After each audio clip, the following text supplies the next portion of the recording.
It is Easter 1900.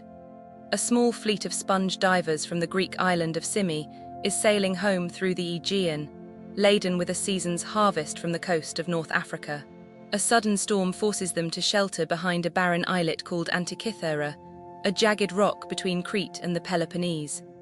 They drop anchor in the lee of the cliffs and wait for the wind to pass. None of them yet know that the sea beneath their hulls is hiding one of the greatest archaeological discoveries of the age. The divers wear canvas suits and heavy copper helmets, breathing through hoses fed from hand-cranked pumps on deck. Their trade is dangerous and often deadly. Each year, men return from the sponge grounds paralyzed or drowned, victims of what the divers call the bends. To pass the time in the calm of the bay, the captain, Dimitrios Kondos, orders a dive to test the seabed for sponges. The diver he chooses is a young man named Elias Stadiates. Stadiates descends into water more than 50 meters deep.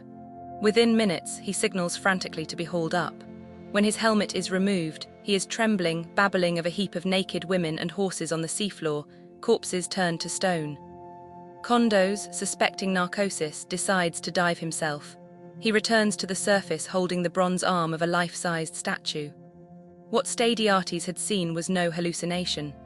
Scattered across the slope of the seabed lay marble limbs, bronze faces, amphorae, and the broken timbers of an enormous ancient ship. Kondos and his crew mark the location, gather what they can carry, and continue home to Symi. There they debate what to do. Word of the find eventually reaches the Greek government in Athens. In November 1900, the Hellenic Royal Navy dispatches a steamship, the Mycale, to the site. The sponge divers of Symi are hired to conduct the recovery, working under the supervision of the Ministry of Education. It is the first major underwater archaeological excavation in history. No manuals exist, no precedent guides them. The divers must invent the discipline as they go. The work is brutal. At a depth of 55 meters, each diver can spend only minutes on the bottom before nitrogen begins to poison the blood. They wrestle marble statues weighing hundreds of kilograms into slings, guiding them upward through the current. One diver, Georgos Kritikos, dies from decompression sickness. 2 others are permanently paralyzed. The sea does not surrender its treasures cheaply. Yet piece by piece, an astonishing cargo emerges. Bronze statues rise from the deep, their surfaces green with 2,000 years of corrosion. Marble figures of gods and heroes, their features half dissolved by boring mollusks, are lifted into the sunlight. Amphorae once filled with wine, glassware, gold jewelry, and coins from Pergamon and Ephesus tell of a vast and wealthy shipment. This was no ordinary merchant vessel. Scholars in Athens study the finds and reach a startling conclusion. The ship had sunk sometime between 70 and 60 BC, near the end of the Roman Republic. Its cargo was Greek art, some of it centuries old at the time of the wreck. The vessel was likely carrying plunder from the eastern Mediterranean to Rome, perhaps intended for the triumph of a Roman general. It may have been bound for the villa of a wealthy collector on the Italian coast. Among the bronzes recovered is a life-sized statue, now known as the Antikythera youth. Cast around 340 BC, he stands with one arm raised, perhaps once holding an apple or a sphere. His eyes are inlaid glass. His face is calm, watchful, unmistakably alive. He is one of only a handful of large-scale Greek bronzes to survive from antiquity, and he was saved not by scholars but by sponge divers. The recovery continues through the winter and into the summer of 1901. Storms interrupt the work. The divers grow exhausted, and the seabed grows more treacherous with each descent. In September 1901, the operation is halted. The Mycale sails back to Piraeus with the last of its salvage. The wreck of Antikythera is left, for the moment, to the sea. The finds are taken to the National Archaeological Museum in Athens. There, on the 17th of May 1902, an archaeologist named Valerios Stais is examining a lump of corroded bronze recovered from the wreck. He notices something strange. Beneath the crust of calcification there are gear wheels. Precise, interlocking, mathematical, the object is small, no larger than a shoebox. Yet inside it are dozens of bronze gears, some with teeth cut to a fraction of a millimeter. Stais recognizes that this is a mechanism of extraordinary sophistication, but no one in 1902 can explain what it is. Ancient Greeks were not supposed to have built machines like this. The device is set aside, an enigma with no context. For half a century, the mechanism sits in the museum, largely forgotten.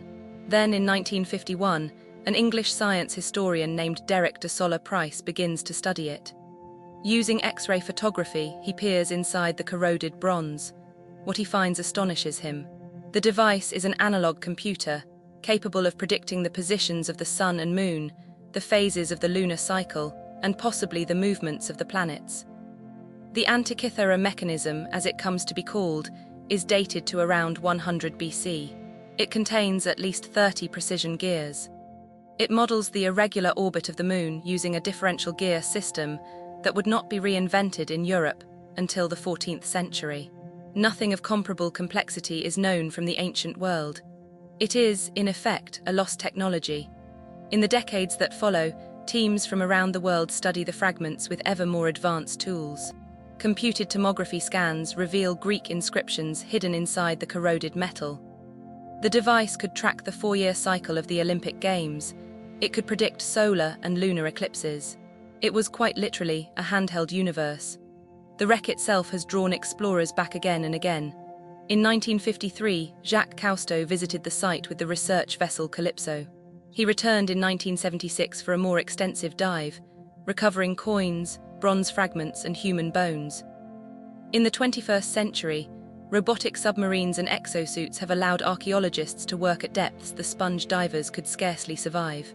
New statues and new artifacts continue to emerge. The ship, now believed to have been a large Roman-era merchantman perhaps 40 meters long, still holds secrets. Fragments of a second mechanism have been rumored. Sealed amphorae remain unopened. The seabed off Antikythera is now a protected archaeological zone, one of the most closely watched underwater sites in the world. Every season, more of the past is coaxed from the dark. Of the men who first found it, little is remembered beyond their names. Dimitrios Kondos returned to sponge diving and lived out his days on Simi. Elias Stadiates, the diver who first surfaced babbling of stone corpses, faded into obscurity. The paralyzed men received small pensions from the Greek state.